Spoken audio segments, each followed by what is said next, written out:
যারা গুনাহ করিয়া নিজেদেরকে জুলুম করেছো, সীমা লঙ্ঘন করেছো, আল্লাহর দরজায় ফিরিয়ে আসো। তওবার জন্য 2 রাকাত নামাজ পড়ো। তওবার নামাজ 2 রাকাত নামাজ পড়ে কান্না করো।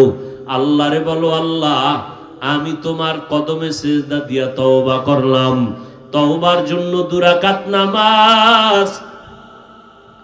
এমনে যেমনে নামাজ পড়েন এইভাবে, তবে সিজদায় যাই একটু আলাদা তাসবিহ আছে তওবার নামাজের।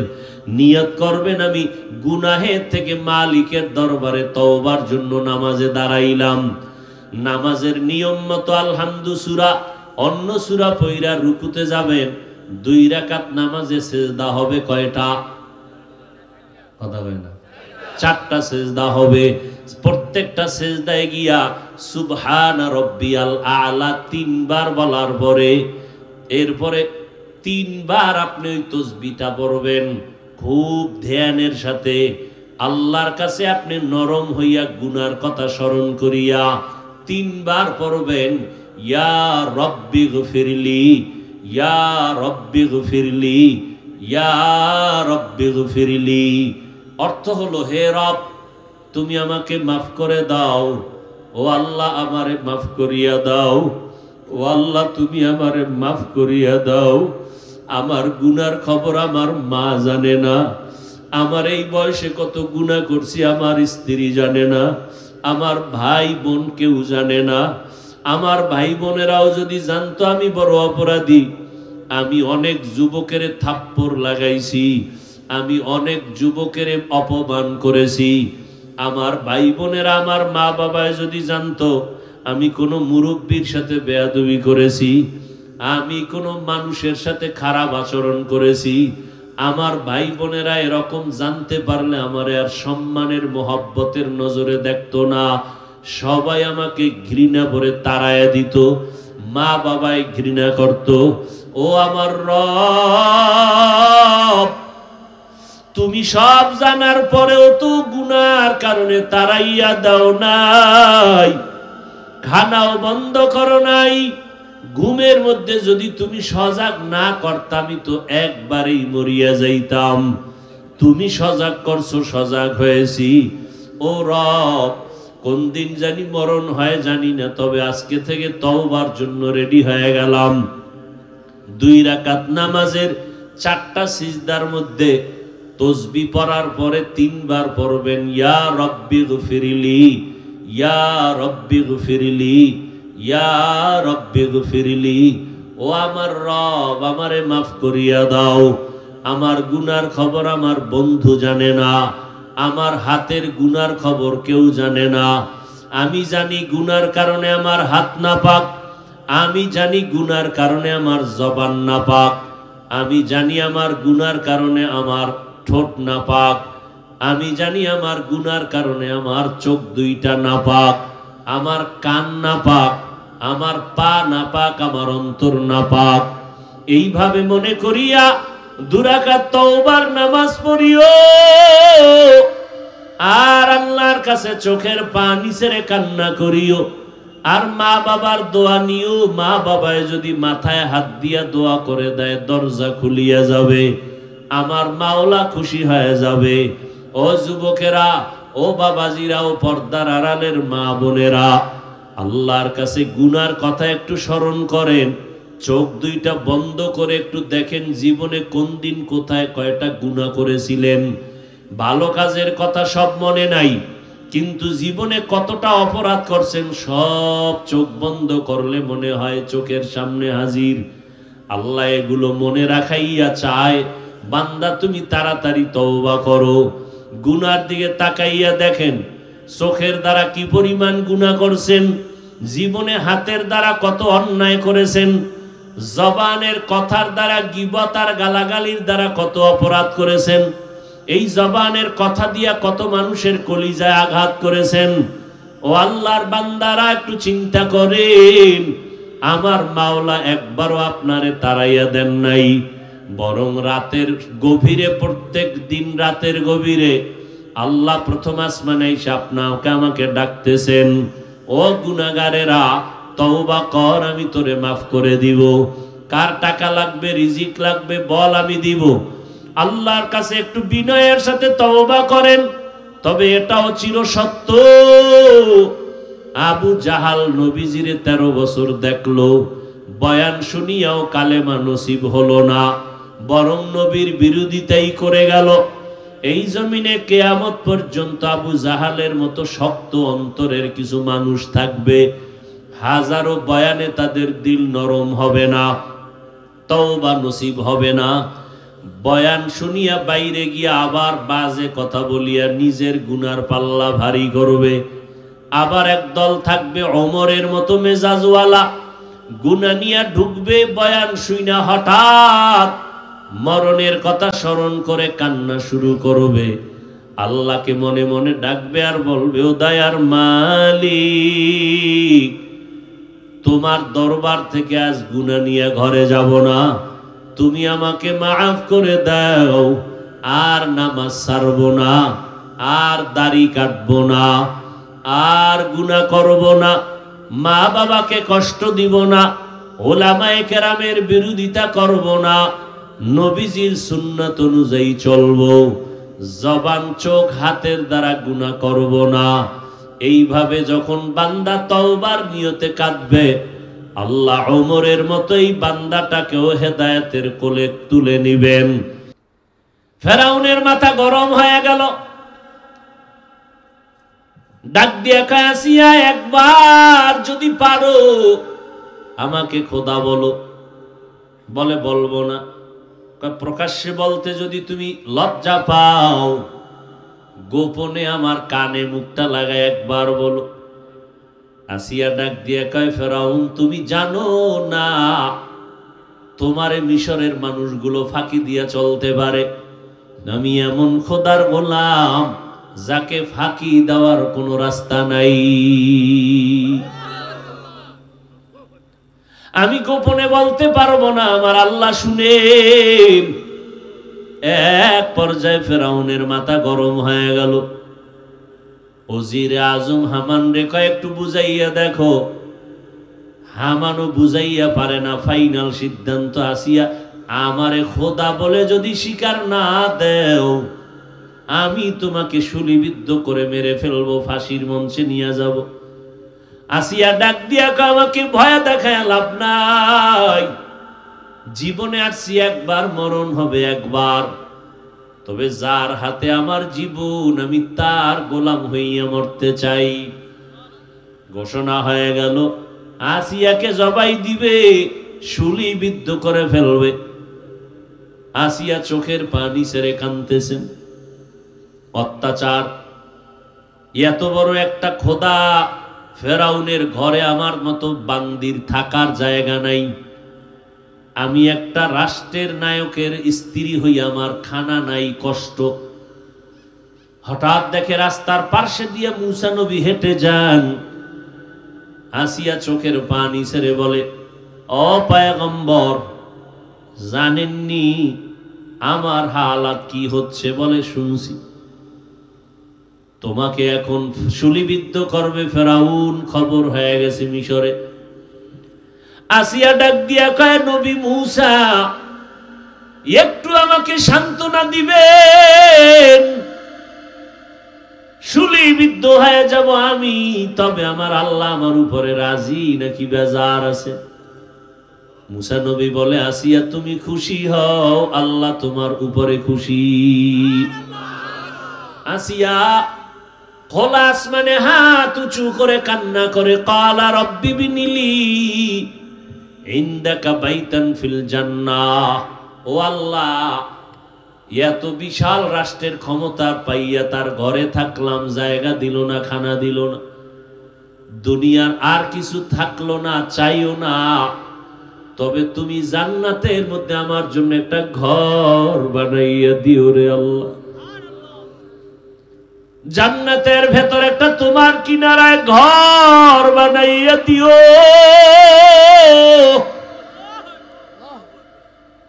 আল্লাহ আসিয়ার দোয়া কবুল করে ফেললেন। আসিয়ারে যখন ফাঁসির মঞ্চে নিয়ে যায়, পর্দার আড়ালের আম্মা জান, এই এতক্ষণ আমার আপনার সন্তানদের যা বুঝাইলাম, আপনার সন্তান যুবকদের যা বুঝাইলাম, এর পিছনে কিন্তু আপনি মায়ের অবদান অপরিহার্য কর্তব্য। কারণ এই দুনিয়ায় আখেরাতের লাইনে বলেন আর দুনিয়ার লাইনে বলেন, যত ভালো ভালো সন্তান হয়েছে সব হলো মায়ের অবদানের কারণে। এরে আম্মা জান, আপনার অবদান এ দুনিয়ায় যত ভালো, সন্তানের ব্যবহার ভালো, আদর্শ ভালো, সবগুলোর পিছনে মায়ের অবদানের কারণেই হয়েছে। এরে আম্মা জান, আপনারা কিন্তু দামি নারী। খাদিজা রাদিয়াল্লাহু আনহার মতো নারী, ফাতেমা রাদিয়াল্লাহু আনহার মতো নারী, আয়েশা রাদিয়াল্লাহু আনহার মতো আপনারা নারী। আরে আম্মা জান, আপনারা আলেম হাফেজে কোরআনদের মায়ের মতো মা। ইসমাইল নবীর মা হাজেরা আলাইহিস সালামের মতো আপনারা নারী। ঈসা নবীর মা মারিয়াম আলাইহিস সালামের মতো দামি নারী। এই বেঈমান ফেরাউনের স্ত্রী আসিয়ার মতো আপনাদের সম্মান। আপনার স্বামী তো আপনাকে পর্দা করলে বাধা দেয় না, নামাজ পড়তে বাধা দেয় না। আর বেঈমান ফেরাউন আসিয়ার উপরে কত অত্যাচার, কত নির্যাতন, নিপীড়ন। আসিয়ার ঈমান এত তাজা, ফাঁসির মঞ্চে যায় আর আসিয়া বলে ভয় নাই। কান্নার মধ্যে হঠাৎ করে মুস্কি হাসি দিলেন আসিয়া। ফেরাউন ডাক দিয়া কয়, ও বিবি, তুমি কান্নার টাইমে হাসলা কেন? বলে, ও ফেরাউন, তুমি বুঝবা না, আমি মাওলার কাছে কান্নার কারণে আল্লাহ আমার অন্তর চক্ষু খুলে দিয়েছেন। আমার মাওলা আমার জন্য জান্নাতে যে ঘর বানাইছেন, ওই ঘর আমি তাকায়া দেখতেছি। হাজারো লাখো ফেরেশতা অপেক্ষায় আছে, আসমানের ভেতরে দেখতেছি আমার রূহটা জান্নাতে নেওয়ার জন্য তারা অপেক্ষা করে। তাড়াতাড়ি আমার শুলিবিদ্ধ করে দাও, আমার মরণ হয়ে গেলে আমার শান্তির বিছানা আমি পড়ে যাব, জান্নাত পেয়ে যাব, ওই মালিকের মোলাকাত আমি পেয়ে যাব। ও পর্দার আড়ালের আম্মা জানেরা, ও যুবকেরা, ও বাবাজিরা, কয়দিন আর দুনিয়ায় বাঁচবেন? আমার আল্লাহ তওবার পথে ডাক দিছেন। জীবনে যত অপরাধ করেছো, আমার মাওলার রহমতের দয়ার দরজা থেকে ফিরিয়া যাইও না। আমার মাওলার দরজায় তাড়াতাড়ি তওবার মাধ্যমে ফিরিয়ে আসো। ও যুবক বাবারা, তোমার মতো কত যুবক জেনারেল লাইন স্কুল কলেজে ভরিয়াও নামাজ ছাড়ে না। ঢাকা কলেজে গিয়া দেখো, জাহাঙ্গীরনগরে যাও, সলিমুল্লাহ হলের মধ্যে যাও, তোমার মতো যুবক ছেলে পিছন দিক দিয়া তাকাইলে মনে করবা বাইতুল মোকাররমের মনে হয় খতিব, কারণ বিশাল পাগড়ি লাগানো, লম্বা দাড়ি। ভাইজান, তুমি কোন জায়গার ইমাম? বলে, ওয়াল্লাহি আল্লাহর কসম আমি কোথার ইমাম না। কি করো? বলে, আমি ঢাকা কলেজে পড়ি। এমন সুন্দর ফেরেশতার লেবাস কেমনে পাইলা? বলে, কোরআন ওয়ালাদের সাথে আমার সংযোগ আছে গোপনে গোপনে। আমি আলেম ওলামাদের পরামর্শ নেই, আর মা বাবার দোয়া নেই, মুরব্বীদের দোয়া নিয়ে চলি। নামাজ আমি বাদ দেই না। ও আল্লাহর বান্দারা, তুমি ডাক্তারি পড়ো, ইঞ্জিনিয়ারিং পড়ো, আল্লাহর শুকর আদায় করে দোয়া করি। তবে আদর্শ ইঞ্জিনিয়ার হও, আদর্শ ডাক্তার হও, বেয়াদব হইও না। তোমার ব্যবহারে যেন মা বাবা কষ্ট না পায়, তোমার আচরণে যেন আলেমরা কষ্ট না পায়, তোমার ব্যবহারে যেন কোনো মুরব্বী কষ্ট না পায়। তুমি সুন্দর আদর্শ দিয়া দাঁড়ায় যাও, মরিয়া গেল সবাই কলিজা ভরে দোয়া করবে। আদর্শ ডাক্তার হও, আদর্শ প্রফেসর হও, 5 বেলার নামাজ ঠিক মতো পড়ো। তোমার মতো যুবক রাস্তায় গাড়ি চালায়, নামাজ ছাড়ে না। মনেরে প্রশ্ন করো, তুমি কেন পারবা না? তোমার মতো বান্দা চাকরি করে, ব্যবসা করে, নামাজ পড়ে, তুমি কেন পারো না?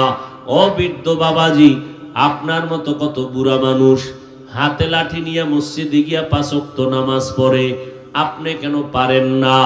ও মা বোনেরা, আপনার মতো কত মা এখনো পাবেন এলাকায় ঘুরে পর্দা রক্ষা করিয়া চলে, স্বামীর মাল হেফাজত করে, স্বামীর অনুমতি ছাড়া স্বামীর একটা মাল নষ্ট করে না, খরচ করে না, 5 ওয়াক্ত নামাজ পড়ে, তাহাজ্জুদ পড়ে, সন্তানটাকে আদর্শওয়ালা বানানোর মেহনত করে, রাতের বেলা যায় নামাজ বিছায়া মাওলার দরবারে কান্না করে দোয়া করে।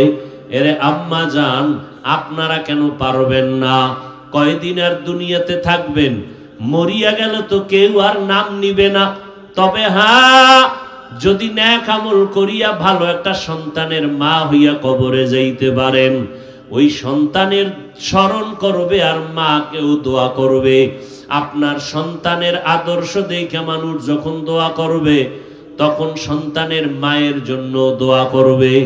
এরে বোনেরা, তোমার মতো কত যুবতী বোন স্কুল কলেজে পড়িয়াও অযথা মোবাইলে সময় নষ্ট করে না, নামাজ পড়ে, নিজের সতীত্ব বজায় রাখে, নিজের আদর্শ কখনো নষ্ট করে না, চরিত্র নষ্ট করে না। ও বোন, তুমি কেন এখনো তৈরি হতে পারো না?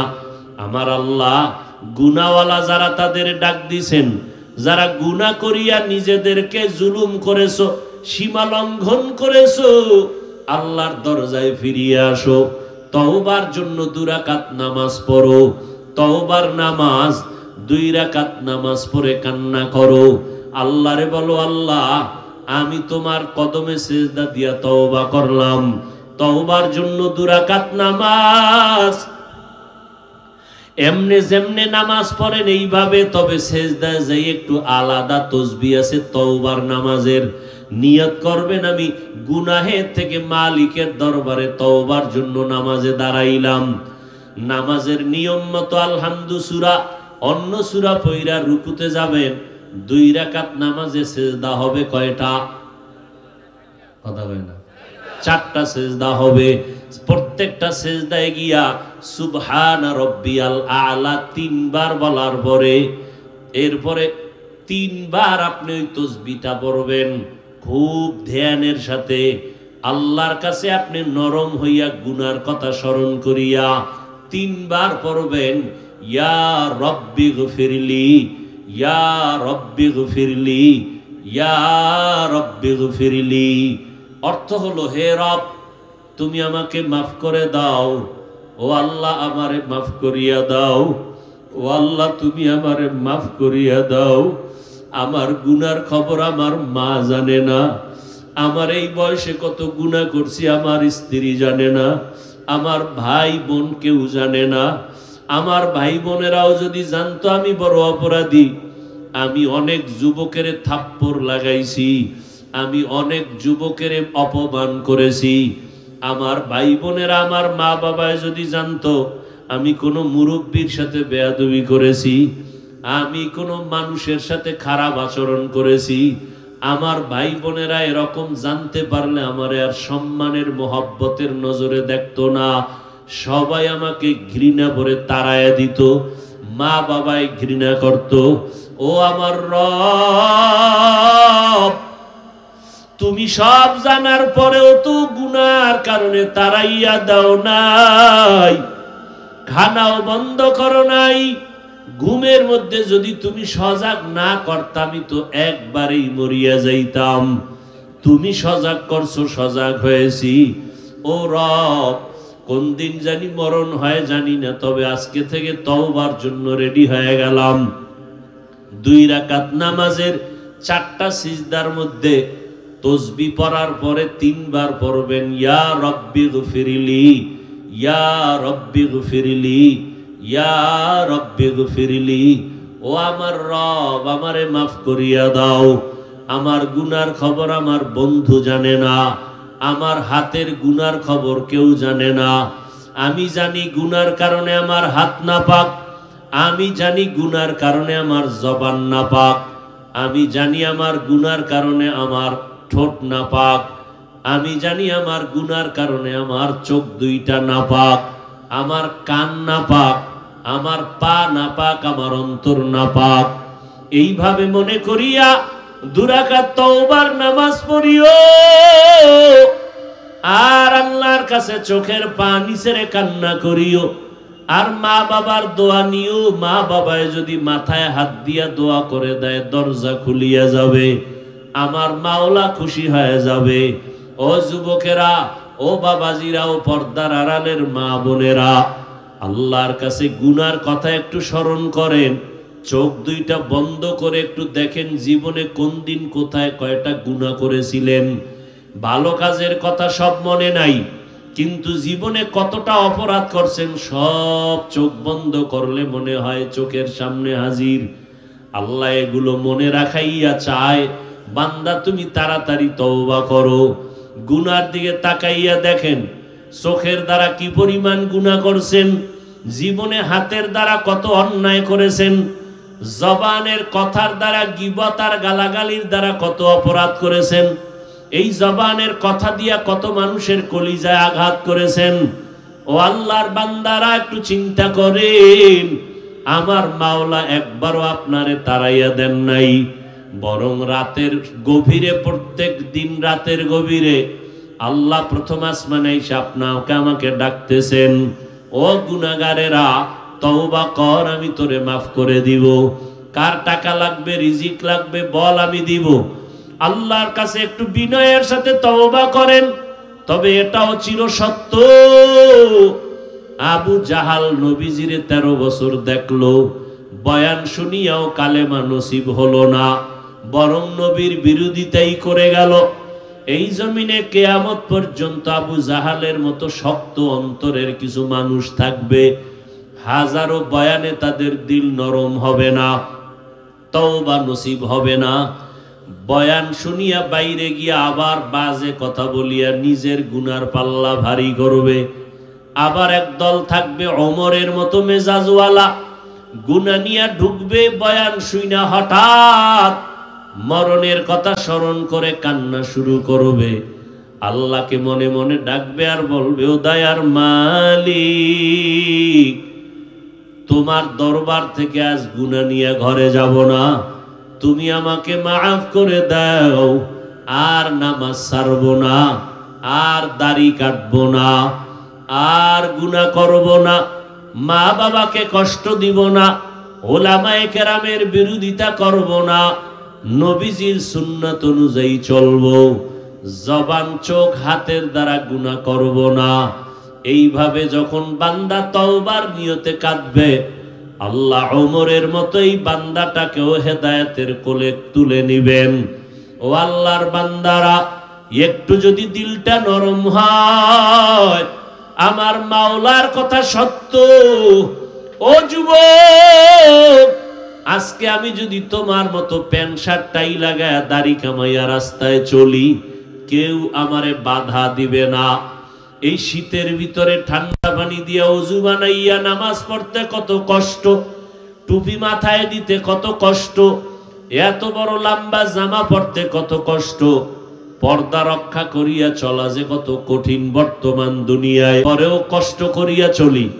আবার এর মধ্যে কত আমগো জাতি ভাইরা কত খারাপ ভাবে তাকায়, খারাপ কথা বলে, কত সমালোচনা, কত বাজে মন্তব্য করে, হাসি ঠাট্টা করে। এরপরেও কেন বাবা ওই লাইন ছাড়ি না? একমাত্র কারণ আমার মাওলার কোরআন সত্য। ওই কোরআনে গুনাহ নিয়া কবরে গেলে আযাব হবে, তাও সত্য। ও আল্লাহর বান্দারা, ১৫০০ বছর হয়ে গেল আল্লাহর কোরআনের একটা ভুল বের করতে পারলো না। অতএব কোরআন সত্য, গুনাহগারের জন্য জাহান্নাম তাও সত্য। ওই জাহান্নামের গরম সইতে পারবো না, দুনিয়ার গরম সইতে পারি না, ফ্যানের বাতাস দিয়া ঘুমাই। দুনিয়ায় মশার কামড় সইতে পারি না, মশারি টানায়া ঘুমাই। গুনাহ নিয়া কবরে গেলে কই কবরে পাবো আমি ফ্যানের বাতাস? গুনার কারণে আযাব হলে সহ্য করতে পারবো না। এই চিন্তাই তো সাহাবায়ে কেরাম সারা রাত নামাজে কান্না করে কাটাইছেন। এমনকি আপনার আমার নবীও কান্না করে জীবন কাটাইছেন। অথচ আপনার আমার চোখে পানি নাই, মোনাজাতেও কান্না নাই। কপাল বুঝি পুড়িয়া গেছে, এখনো সময় আছে, তওবা করো, ফিরে যাও। আল্লাহকে মনে মনে বলো, আল্লাহ আর নামাজ ছাড়বো না, আর বেপরদায় চলবো না, দাড়ি কাটবো না, মুরব্বীদের সাথে বেয়াদবি করব না, ওলামায়ে কেরামের দোয়া নিয়া পরামর্শ নিয়া নবীর তরিকা মেনে চলবো, মা বাবার দোয়া নিয়া চলবো। তওবা করার মতো যদি কারো অন্তর তৈরি হয়, মুনাফিকি না থাকে, খাঁটি তওবার নিয়ত যাদের আছে, দুটো হাত আল্লাহকে দেখাইয়া দাও। আয় আল্লাহ, হাতগুলো কবুল করে নেন, তওবা কবুল করে নেন, তওবার উপরে মজবুত হইয়া চলার তৌফিক দান করেন, আমিন। আলহামদুলিল্লাহি রাব্বিল আলামিন, ওয়াসসালাতু ওয়াসসালামু আলা সাইয়্যিদ